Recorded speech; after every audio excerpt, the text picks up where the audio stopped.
Hi guys, this is our Wilkes live video, and we'll start out with introductions. My name is Bob Taggart. I teach in Allentown School District.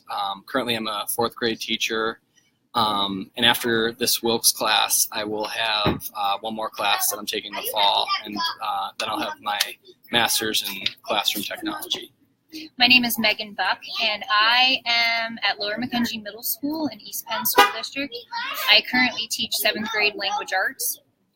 In my master's classes, I have 4 left after I complete this one and another one, and I will have my instructional media degree.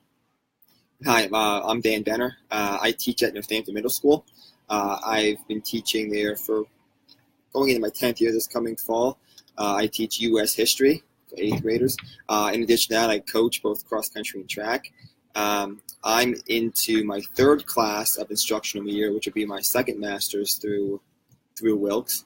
And luckily enough, we all live pretty close, and we were able to meet here at Wegmans today to get this live broadcast. Chilling outside. Yeah, so if you hear noises, and you won't be able to get the smells that we're getting right now, but making us hungry. We're doing our video from outside of Wegmans. So, but for our topic today, we're discussing our article from the Horizon Report. And thank you for everyone for all the likes right now. And if you guys have smiley faces, if you guys have any questions or comments, please post them and we can answer them. But I thought there was a few interesting points from the Horizon Report, and specifically with artificial intelligence. And the one thing that I thought was interesting, and I'll start with the positives on it, but with chatbots. And this really made me think of just 3 things that I've already experienced or heard of before, and that was Apple with Siri, Amazon with Alexa, and IBM with Watson. And just how you might have heard of these things before, but how they might be integrated into the classroom within the next couple of years, or how they might help in a school. But just some of the positives with chatbots, I just think they would provide excellent feedback for students and for teachers, and just give really quick answers in the classroom. The one thing I found was an article about chatbots in use already in colleges. And there's a college in Georgia where they had the chatbot answering the students' questions online. And at first it was a little bit confusing for the students, the answers they received, but down the road the chatbot was providing the exact answers that the students needed. So it really provided a personalized answer for the students. We already have a question. Do you know any local schools that are using this technology?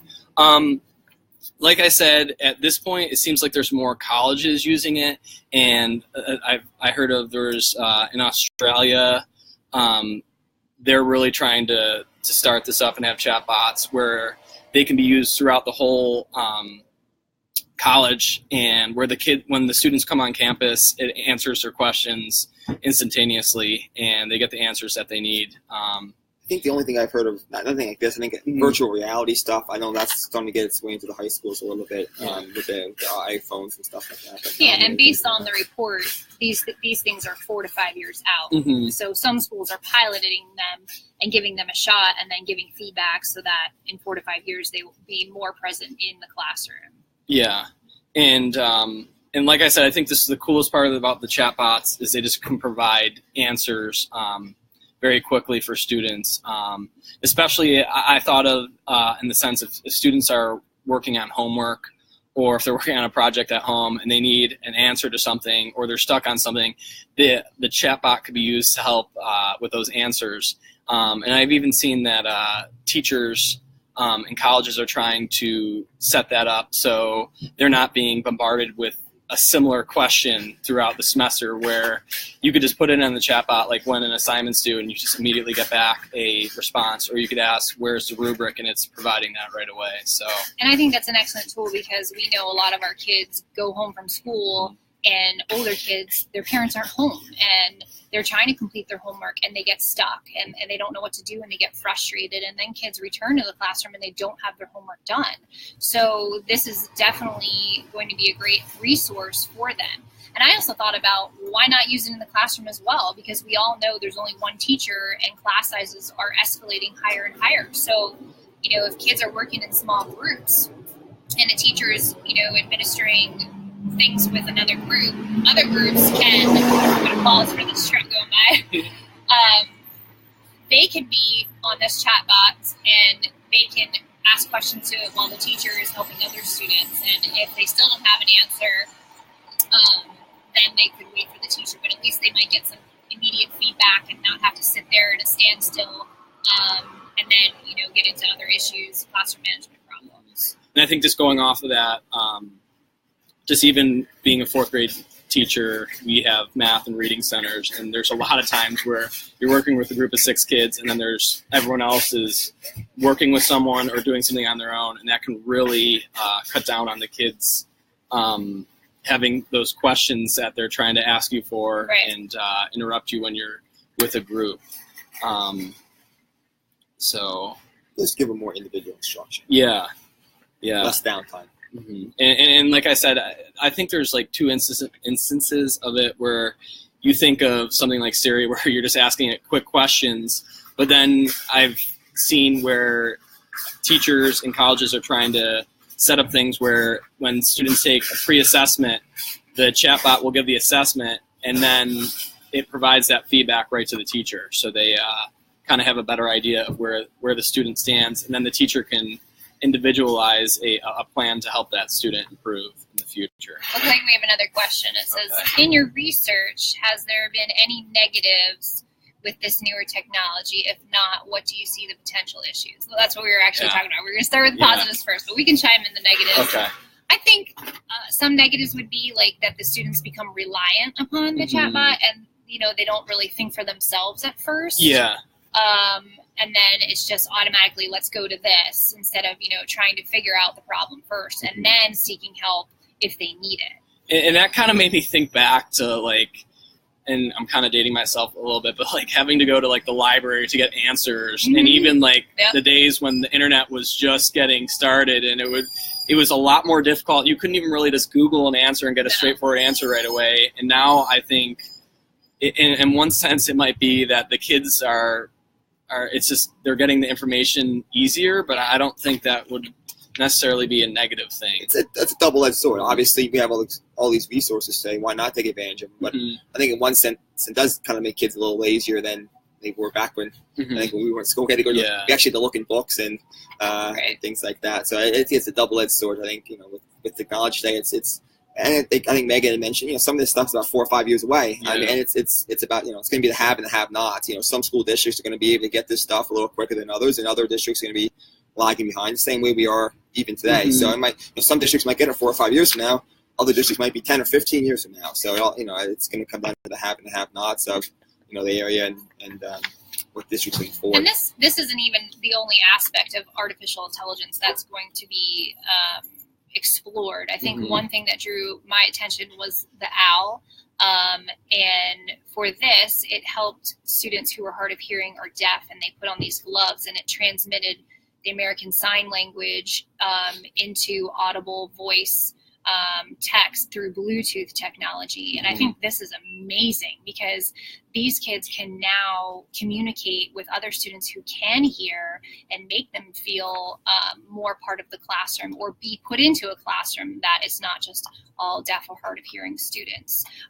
Even the OWL technology with kids with autism, working on their social skills. There's the virtual boy named Andy, another thing that just creating that comfortability so that they can work on those skills and improve them and relate to someone who's similar to them. I just think there are so many positives to the artificial intelligence. Is it scary? Absolutely. Yeah. It scares the crap out of me, but there's so many good things about it that are going to help our especially challenged students. Yeah, so I'll piggyback off that. I have twin daughters, of which one has cerebral palsy, and she struggles physically and mentally. So I think if she has a lot of language apps on her iPad and stuff, so obviously I'm going to be a big pusher of the of the artificial intelligence, because I think it's going to be a big help to her moving forward. I think to be able to be in a regular education classroom and be able to, communicate and get a point across, maybe without having some of the language that some of the other kids have. The barriers, yeah.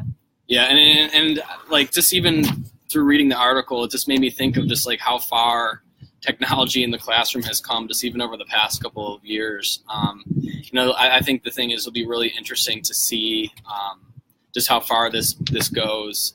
And like I said, just seeing how it's already being kind of integrated into some different college classrooms and colleges, and just seeing how quickly and easily it can help students. So I think it's terms too. So we talked about artificial intelligence, but there's also the wearable technology.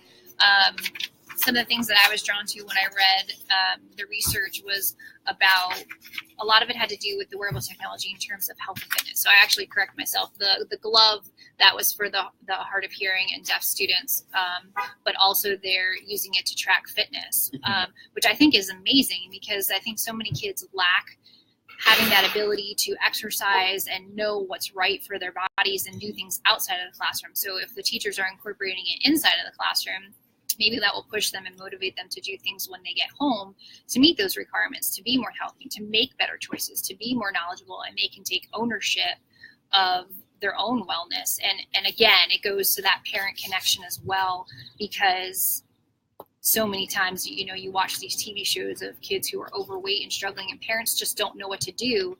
And not to mention, it's reality that they learn habits from what goes on in their environment at home. So I think it's just another tool, a resource to help our kids do the right thing. And we have some of those things. I coach cross country and track. We have the GPS watches, they have Garmin's, they have Fitbits. They keep track of your mileage, your heart rate, calories burned, things like that. So it's already starting to integrate there. It could even only get better as time goes on. And it totally motivates them, which is amazing. Like one little thing that they put on their wrist and they get so excited. I know my niece got one and she's just like running around the house just to make her steps for the day.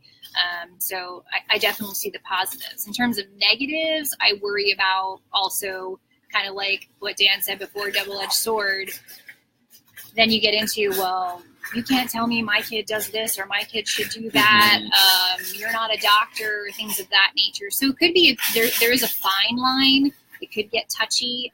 So I think, though, as people use them and people pilot them in the schools, that will gain that knowledge and also more research to utilize them in the right ways and how to approach parents and inform them and keep those communication lines open. And even just going back on that, I can't remember if I talked about it before, but with the negative with the chatbot, just even like the same thing, the parents might be upset with the fact that it might be taking that time, that homework time away with their with their child, where they might come home. I remember growing up just coming home every day right away and getting through my homework and then discussing it with my parents. And that might be something that parents like doing because it gives them a sense of them knowing what's going on in the classroom. True, but I also see it as where it could be very helpful. Right, because parents get frustrated. They're like, oh, I learned it this way so many years ago. Well, math in general has changed so much. And I know, like, my brother and his daughter, they struggle with it because of the way that we taught it. It was memorization, practicing your times tables, and